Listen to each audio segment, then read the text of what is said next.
Hi, it's Catherine Nicholson here from the virtual training team, and as I film this we are currently on lockdown here in the UK, as are many of my colleagues and friends around the world.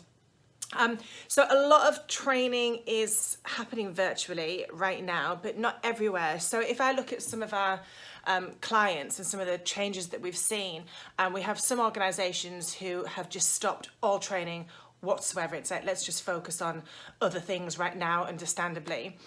Some organisations have stopped spend in L&D and training right now, just while we're on lockdown, and because the future is uncertain, so it's understandable as a temporary fix.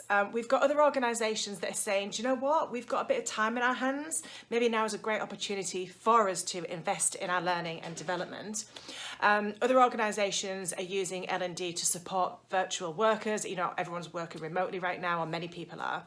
And then we're seeing other organisations that actually have a need to have their trainers trained in how to design and deliver training virtually, because it's a requirement of what they do. You know, if they're having to train customers on how to use certain products and technology, then they need to be able to do that virtually right now.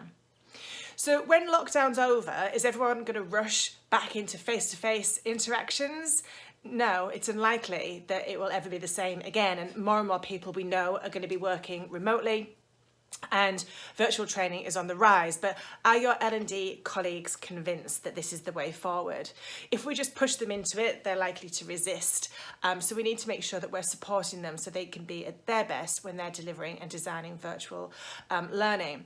What we know is one of the blockers that we've seen is people like trainers making the move to having to convert their face-to-face content to virtual, really struggling because they don't quite know exactly how to do it.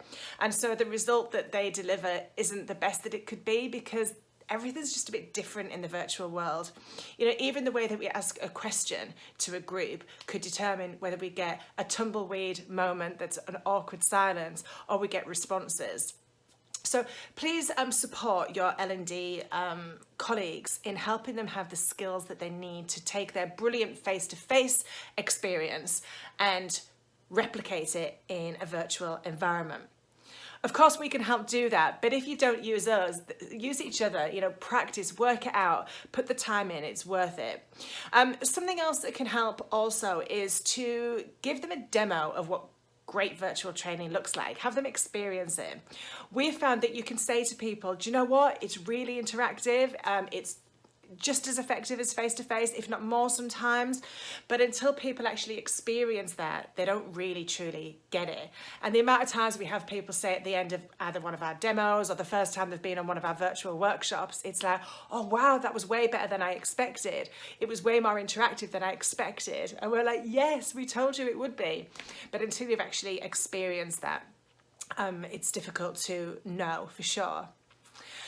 Technology is a big blocker as well for a lot of trainers new to this. It can feel a really daunting thing to have to do your training and manage some technology. So again, choose your platform wisely and give your trainers the support so that they can be comfortable and confident in that virtual environment, and then they can just bring their brilliant selves to what they do. So if you want any thoughts or ideas of anything that might help your virtual trainers, let us know. But also check out our other videos on our YouTube channel, because we've got lots and lots of tips and techniques that will help them be their best.